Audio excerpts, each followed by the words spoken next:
ఈ నెల 15 నుంచి సాధ్యం కాదని రాష్ట్ర పౌర సరఫరాల మంత్రి శ్రీధర్ బాబు కేంద్రానికి లేఖ రాశారు.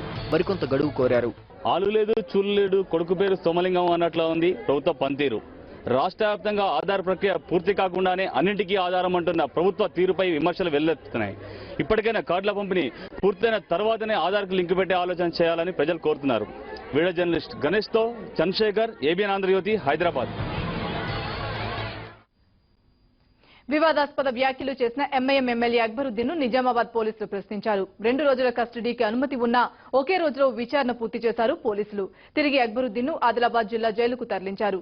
అనారోగ్యంతో బాధపడుతున్నందున అటు ఇటు తిప్పొద్దని అక్బర్ తరపున న్యాయవాది విజ్ఞప్తి చేశారు. ఇక్కడ కొడుకు అక్కడ కొడుకు తీసుకెళ్లడం వల్ల ఆయనకు చాలా ఇబ్బంది. ఇక్కడ దగ్గర లేదు కదా, ఏది కూడా 150 కిలోమీటర్లు 2 కిలోమీటర్లు. ఇక్కడ సంగారెడ్డి తీసుకెళ్లాలన్నా కూడా, హైదరాబాద్ తీసుకెళ్లాలన్నా కూడా, నిజామాబాద్ దేవాలన్నా కూడా 200 కిలోమీటర్ ట్రావెల్ చేయడం వల్ల ఆయనకి ఏమవుతుందంటే అతనికి ఆల్రెడీ ఆరోగ్యం బాగలేదు కాబట్టి అతనికి ఆ కడుపులో బాగా రప్చర్ అవుతుంది, పెయిన్ అయింది బాగా. ఆయన మీరు కూడా చూసారు, మీడియా వాళ్ళు కూడా చూశారు. వైసీపీ ఎమ్మెల్యే గురునాథ్ రెడ్డికి ప్రభుత్వం షాక్ ఇచ్చింది. అనంతపురంలోని 150 కోట్ల విలువైన మిస్సమ్మ స్థలాన్ని ప్రభుత్వ మెడికల్ కాలేజీకి కేటాయిస్తూ జీవో జారీ చేసింది. గురునాథ్ రెడ్డి సోదరుల నుంచి స్థలాన్ని స్వాధీనం చేసుకోవాలని అధికారులకు ప్రభుత్వం ఆదేశాలిచ్చింది.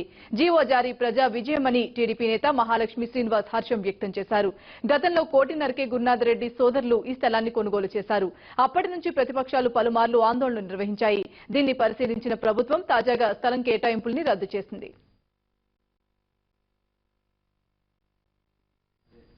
విశాఖ నగరపాలక సంస్థ ఉద్యోగి సత్యవేణి లంచం తీసుకుంటూ అధికారులకు పట్టుబడ్డారు. కార్గిల్ యుద్దంలో పాల్గొన్న మాజీ సైనిక ఉద్యోగి తిరుమలరావు చినగంట్యాడలో ఓ అపార్ట్మెంట్ కొన్నారు. టైటిల్ బదిలీ కోసం దరఖాస్తు చేసుకుంటే ఏరియా బిల్ కలెక్టర్ సత్యవేణి 2,500 లంచం డిమాండ్ చేయడంతో ఆయన ఏసీబీ అధికారులను ఆశ్రయించారు. గాజువాకలో లంచం తీసుకుంటూ ఏసీబీకి రెడ్ హ్యాండెడ్ గా